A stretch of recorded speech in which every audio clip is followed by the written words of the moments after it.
शरणं गच्छामि।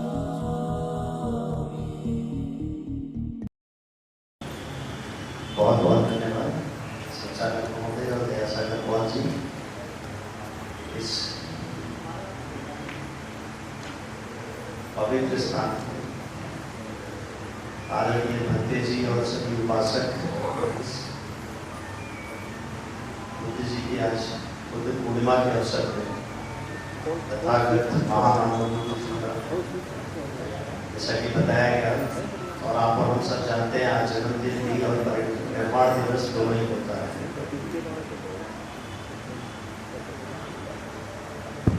बहुत अच्छी गैदरिंग और ये उस तरह के लोगों की गैदरिंग है जिनको बुलाया नहीं जाता, वो अपने आप से आते हैं। ये बहुत अच्छे विचारों वाले और जो बुद्ध के सिद्धांत है उनका पालन करने वाले लोगों की गैदरिंग है। और जो आप लोगों के बीच में से जो बातें सुनते हैं, जो भी वक्तागणों ने जो बातें कही, वो अत्यंत गहराई वाली और प्रभावशाली हैं, जो जीवन में एक असर छोड़ती है। निश्चित तौर में हर किसी ने कुछ ना कुछ ग्रहण किया होगा। हर किसी की नॉलेज, जैसा बुद्ध भी कहते हैं कि कंप्लीट नहीं होती, कंप्लीट नॉलेज तो सिर्फ बुद्ध की थी। हम सब तो उसी रास्ते में अग्रसर हैं। बुद्ध को महामानव या कंप्लीट हाईएस्ट विजडम वाले पर्सन की तरह वर्ल्ड वाइड एक्सेप्टेड है कि उनसे ज्यादा विद्वान नहीं हुआ। हेलो,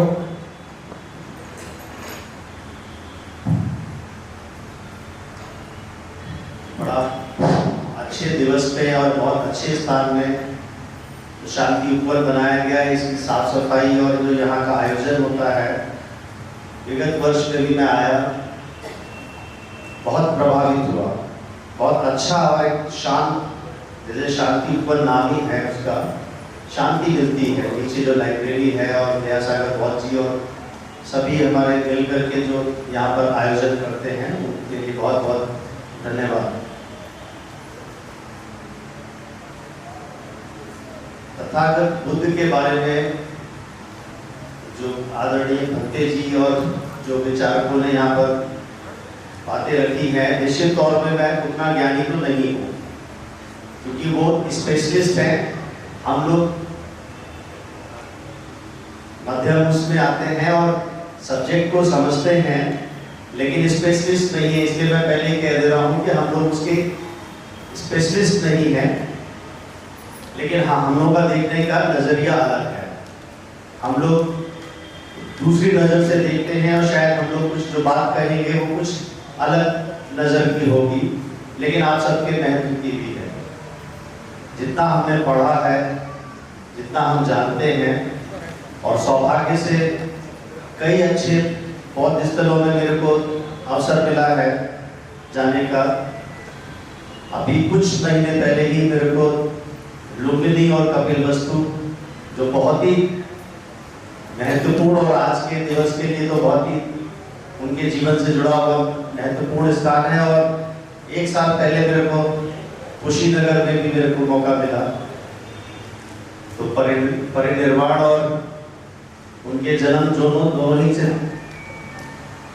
सारनाथ भी मैं गया हूँ। अभी पिछले वर्ष सांची और विदिशा में भी मुझे मौका मिला कई गुफाएं और ऐसे ऐसे स्थान देखे। आसाम में भी 2 साल पहले ग्वालपारा जिले में भी एक पहाड़ियों में स्थान है, वहाँ स्तूप थे, उनको देखने का मौका मिला। तो कुल मिलाकर के ये समझ में आता है कि बुद्ध सत्य थे, बुद्ध थे। बाकी के ऊपर मैं टिप्पणी नहीं कर रहा हूँ, आप सब समझदार हैं। जो सत्य थे उनको माना जाना चाहिए और उनके बारे में बहुत कुछ लिखा हुआ भी है और चीजें हैं जिनको प्रूव किया जा सकता है। इस देश का, भारतवर्ष ही नहीं, अब तो पूरे अंतर्राष्ट्रीय स्तर पे एक जो संस्कृति है वो एक्चुअल में बुद्ध में है। बहुत बड़ा योगदान और पूरी तरह से बुद्ध में ये देश रहा है, लेकिन क्या हुआ है, क्यों हुआ है, इतिहास के स्टूडेंट्स और आप और हम उसको जान रहे हैं कि वो स्वयं में नहीं हुआ, उसको दमनकारी और ईर्ष्यावश उसके साथ गलत व्यवहार किया गया। बुद्ध की जो नीतियां थी, मैं धर्मविद शब्द नहीं कहूंगा, ना मैं बुद्ध को भगवान कहूंगा, क्योंकि उन्होंने कभी इस चीज को नहीं कहा है, धर्म की बात कही है। जो उनकी नीतियां थी, पंचशील और जो जीने का सिद्धांत था, जैसा कि डॉक्टर सुरेश ने भी एक शब्द कहा था, मैं उसको थोड़ा सा और व्याख्यात करता हूँ। जैसे डॉक्टर्स हमारे होते हैं, वो उनके लाइन में बड़ा क्लियर होता है कि डायग्नोसिस, वो उस अगर मर्ज का डायग्नोज अच्छे से कर दिया तो इलाज बहुत आसान होता है। इसी प्रकार मैं कहूंगा कि बुद्ध हमारे वो सुपर डॉक्टर थे, मतलब अल्टीमेट डॉक्टर थे, वो मनुष्य जीवन के डॉक्टर थे। मनुष्य जीवन में क्या क्या प्रॉब्लम्स हैं उसका डायग्नोसिस करने का तरीका पहले उन्होंने सही से डायग्नोज किया, फिर उसका इलाज बताया। सिर्फ डायग्नोसिस तक नहीं था। मेरे ख्याल से मैं तर्क दूसरी तरह से दे रहा हूं, लेकिन आई थिंक वो तार्किक है। बुद्ध ने भी कहा है कि तार्किक रहना चाहिए, तो हमारे अपने तर्क हैं। वो मानव जीवन के डॉक्टर थे, क्योंकि मानव जीवन में सर्वथा सब तरफ दुख दिखाई दिया।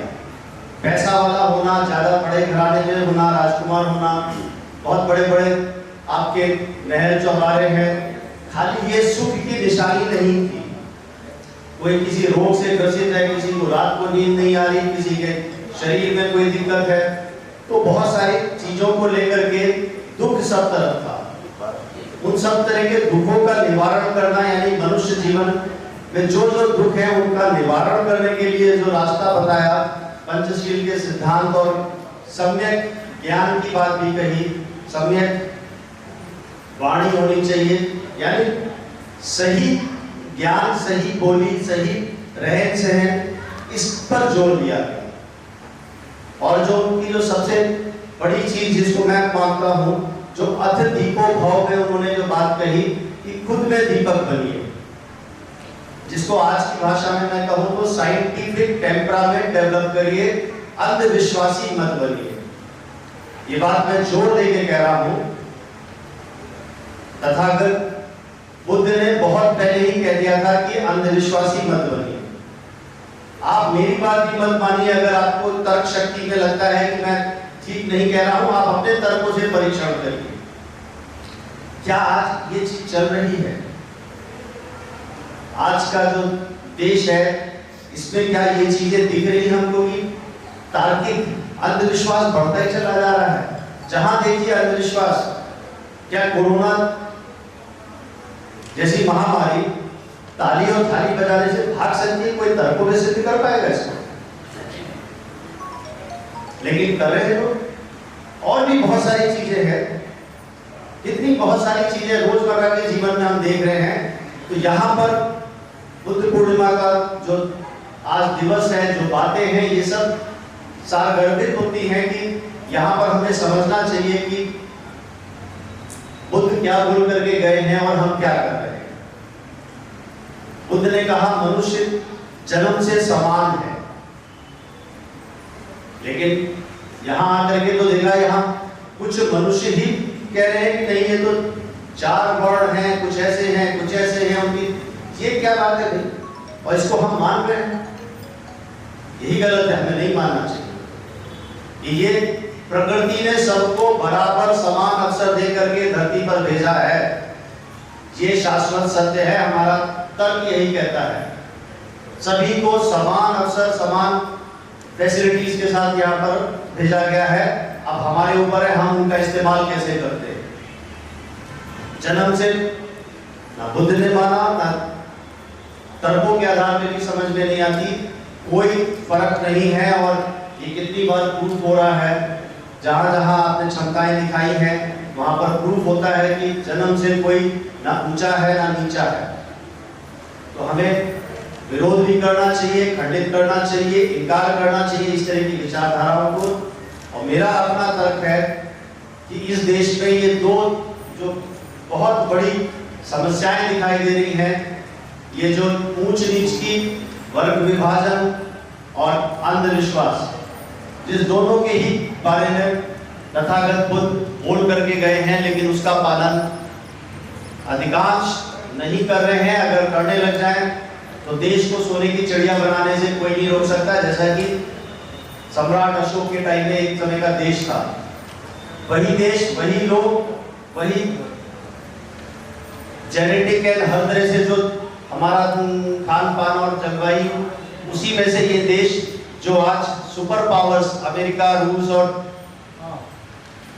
जो डेवलप्ड नेशन का स्टेटस है, वो डेवलप्ड स्टेटस सिर्फ उस टाइम में था जब अशोक के टाइम का जो भारत था, देश टॉप पे था। क्यों था? क्योंकि उन्होंने बुद्ध का सिद्धांतों को माना था और पूरे देश में उसको पालन कराया था। और आप और हम सब जानते हैं वहाँ हिंसा की कोई जगह नहीं, वो हिंसा के रूप में नहीं बढ़ाया गया था। पीसफुल कोएग्जिस्टेंस सबको लेकर के चलने वाला, जो आज के यूनाइटेड नेशंस का भी संकल्प है कि अंतरराष्ट्रीय विलेज, ग्लोबल विलेज की बात कही जाती है, यानी पूरे विश्व में शांति और सद्भाव, सबको सम्मान दिया जाए। हिंसा की बात नहीं कि ताकत से हम किसी कमजोर को जीत लें, ये इस तरह के सिद्धांतों की बात यूनाइटेड नेशंस कर रहा है आज, जिनके ऊपर प्रकाश तथागत बुद्ध बहुत पहले ही डाल रहे थे। ये बातें हमको और आपको समझने वाली है। दबनकारी कारणों से इसका इतिहास है, जहां जन्म हुआ, जहां उनका निर्माण, परिनिर्माण हुआ और जहां उन्होंने पहला अपना संबंध को या जितनी पूरी जीवन में जो महत्वपूर्ण अपने जो बातें थी, वो सब जहां पर उन्होंने कही, वहां पर उसका एक कमजोर रूप देखने को जब मिलता है तो हमें और आपको समझना होगा कि कहीं कुछ गड़बड़ थी। क्यों ऐसा है कि 84,000 स्तूपों में अधिकतर खंडित हैं? ये किसने खंडित किए? क्यों खंडित किए गए? भिक्षुओं के साथ क्या हुआ था? ये नहीं बताया जाता है। ये आपको चर्चा भी नहीं करी जाती है, लेकिन जो इतिहास के छात्र हैं वो सब समझते हैं। हमको समझना होगा कि कारण क्या थे। और लेकिन एक चीज मैं फिर कहना चाहूंगा, कितने भी कारण हो, लेकिन हिंसा से कोई सॉल्यूशन नहीं निकलता। पीसफुल तरीके से, शांति से, और आपकी बात अच्छी है, वही दूर तक जाएगी। आज विश्व के 49 कंट्रीज का फर्स्ट रिलीजन बुद्धिज्म है। इस देश में भी बुद्धिज्म की जो जड़ें हैं, जो अनुयायी हैं, इतनी गहरी है कि यहाँ पर देखिए वो दिख रहा है, जो भाव है डिसिप्लिन से भरा हुआ। कोई यहाँ पर वॉलंटियर नहीं है, लेकिन सब अपने अपने डिसिप्लिन को फॉलो करते हुए जो बातें हैं खुद स्वयं से आए हुए हैं। दोबारा से वही जो आग है, जो दबाई गई थी आर्टिफिशियल तरीके से, वो उठ रही है। ये बिल्कुल दिख रहा है, समझ में आ रहा है अच्छे लोगों के हाथ में। और इसको जो हमारे भिक्षु हैं, बंदे जी हैं और जो फॉलोअर्स हैं, अगर इसको सही रास्ते पे निर्भीक रूप से चलेंगे, अहिंसात्मक रूप से जो बुद्ध ने बातें कही हैं, तो कोई वो दिन दूर नहीं जब आपको पुनः वो स्थान, वो दर्जा जो बुद्ध दिला करके गए थे, जो एक जीवन शैली, उनका कोई पॉलिटिकल मोटिव नहीं था, उनका सोशल मोटिव कह सकते हैं, लेकिन एक जो उनका अल्टीमेट जिंदगी को सरल बनाने का, कि ये जितने कष्ट है इन सब से हट करके मनुष्य हैप्पी लिविंग रहे, क्वालिटी लाइफ जिए, ये इंपॉर्टेंट था। और जब वो रहेगा तो निश्चित तौर में इस देश को पुनः सुपर पावर, जैसा कि अशोक के टाइम में था, उसे बनने से कोई रोक नहीं पाएगा। ये सार है इन सब चीजों का, सही रास्ता, सही एनालिसिस। हम भी जो गलत एनालिसिस कर रहे हैं, हमको वो भी समझना होगा। अंधविश्वास और असमानता की बात जो कह करके गए थे, साइंटिफिक टेम्परामेंट हमको चलना पड़ेगा। पंचशील के सिद्धांत, सम्यक ज्ञान, सम्यक वाणी, वो जो बातें हैं, हमें उन सब का अगर पालन करते हैं तो निश्चित तौर में कंप्लीट ह्यूमन एग्जिस्टेंस हम लोग फील कर पाएंगे। और जब ये रहेगा, हर तरह के विकार, हर तरह के दुखों से बाहर का जब ये जीवन रहेगा, निश्चित जानिए ये जो यहाँ के रहने वाले लोग हैं, ये जो परिकल्पना रही होगी बुद्ध की या अशोक के टाइम में, वो परिकल्पना पुनः जीवित होगी और देश खुशहाल और अंतर्राष्ट्रीय स्तर पे बहुत अच्छी ख्याति बनाते हुए आगे बढ़ेगा। मेरी शुभकामनाएं। यहाँ पर आए, मुझे यहाँ पर अवसर दिया आप लोगों ने। मैं